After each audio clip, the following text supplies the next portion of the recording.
position. You achieved your first seat in the House of Commons in your late 20s, and you're the 5th longest serving cabinet minister in the modern era. I don't know why. Well, the longevity of my career is indisputable. Yes. But the quality of my career has always been rather more controversial. I've done it for longer than anybody else now living, that's true. Right. My question was, what is your advice to people seeking a similar career in politics? What should they do? What should they not do? What are the challenges they'll face? Well, it's changed enormously in my time, but the way of getting into politics still remains pretty random on both sides. So just get stuck into politics, get keen, join some national political organisations, and just be confident and bid to get on the candidates list or whatever you have to do. But it's all changed from the very strange way in which I got in, which was from being a student politician. I was national chairman of the Conservative Students, and I became a candidate almost as soon as I went down. But that's just not easy, and I wouldn't know how to do it now because we haven't got the same sort of organisation. The other advice I always give is get yourself qualified for another career. Getting into politics is rather like saying you want to go on the stage. Some surprisingly good people don't make it, and it is quite difficult. A bit of luck is required more than anything else, probably, to really get a political career underway. And you get more security, more independence of the whips and everything else if you're employable on some other basis. The disaster that can occur is if you get young into politics, lose your seat in your mid-40s, all you've ever done is be a politician, and nobody wants to give you a job.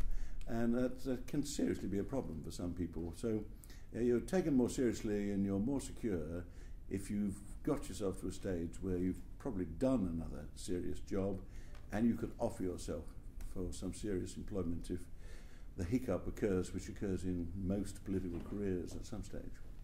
Definitely. You mentioned that it changed. Do you think it changed for the better or for worse? I don't think for better or worse. Whenever I find myself, which is very rare, occasionally saying it's not what it was, and things have gone to the dogs, I just count to 10 because you're falling into the old goffer category if you think that the quality of life in this country is 10 times better than it was when I was young. But the politics has just changed completely. Parliament was more powerful than it is now. It was more amateur than it is now, but it was a more intense political gathering in the evenings and through the nights quite often. Had many more people who didn't want to be ministers, who were independent of all that, for one reason or another. And it was more representative of the public. There were a lot of working class members, and there were a lot of grandees as well, and there were all kinds of people in between. I was one of the sort of 11-plus meritocrats beginning to intervene in the 1970s. So it's just a totally different organisation. Everybody, politicians now have a much more local base. They're deeply immersed in the local politics and the representations and solving the personal problems of their constituents. Whereas some of the very old boys, when I was first elected, only went to the constituency once a year and wouldn't have dreamt of living there. Just to give you a startling example how things have changed. Next question is, what's your proudest accomplishment in office? Proudest accomplishment? Well, just boasting various things.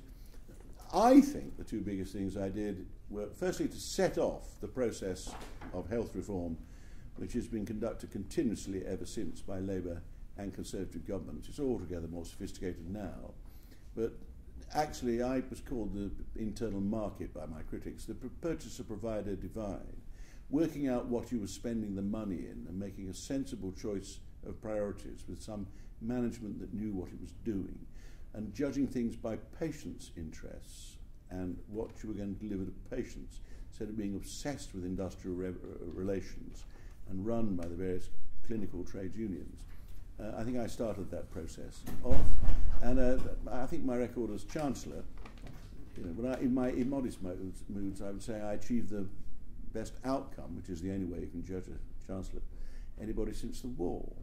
And actually, most people gloss over my time as Chancellor, talking about economic history, because we didn't have the events and the crises and the collapses and the things just didn't happen on my watch on the same scale. I steadily got back to growth with low inflation, taking us out of a recession. Fair enough. Third question is, you've served under quite an impressive number of prime ministers. 4, yeah. Yeah, exactly. Which would you say was the best for England and why? Oh, Margaret Thatcher. Really? She was a very difficult woman. I had constant rows with her, but she quite liked political rows. All she ever did was promote me after we had these rows. And it was conviction politics. She never took any notice of opinion polls. She didn't read a newspaper. She had rather excessively strong views on what she wanted to do and what she didn't want to do in the national interest, but she was prepared to, I mean, you could argue, you could change your mind, you could insist, doing things in a different way to what she, as long as you could maintain your case. But it's the only government I've served in where the country was altogether changed for the better when we finished.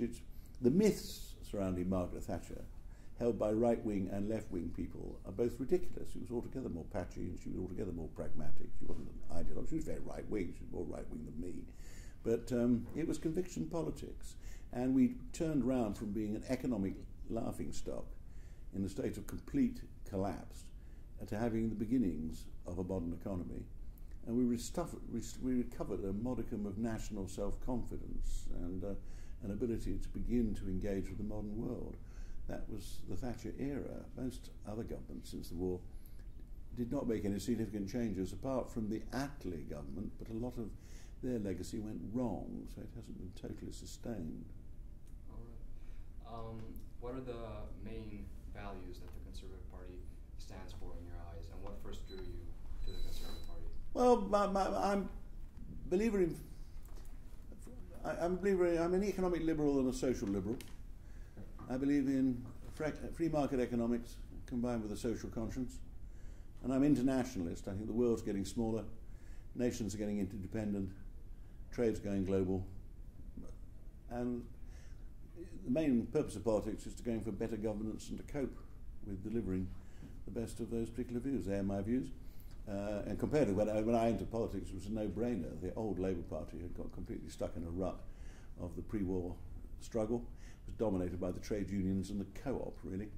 The Conservative Party was pretty peculiar, but thanks to Rab Butler and Ian MacLeod and people, was in to get rid of being the party of reactionary country landlord grandees, and it was attracting a lot of new, rather sort of thrusting people who wanted to turn Britain into a modern, sensible state.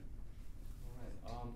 We try to end these interviews with a bit of a humorous question, so I've been told to ask you, in your opinion, what comes first, the chicken or the egg? Humorous questions always defeat you. They used to do any questions, and you'd have four perfectly reasonable, quite entertaining panelists, and not one of them would joke. Which comes first, the chicken or the egg? It depends what order they are on the menu, would be my response. This is my only real engagement with either eggs or chickens. That's a great answer. All right, I think that's all we have time for. Right, thanks a lot. Thank you very much. Thanks. Okay, cheers.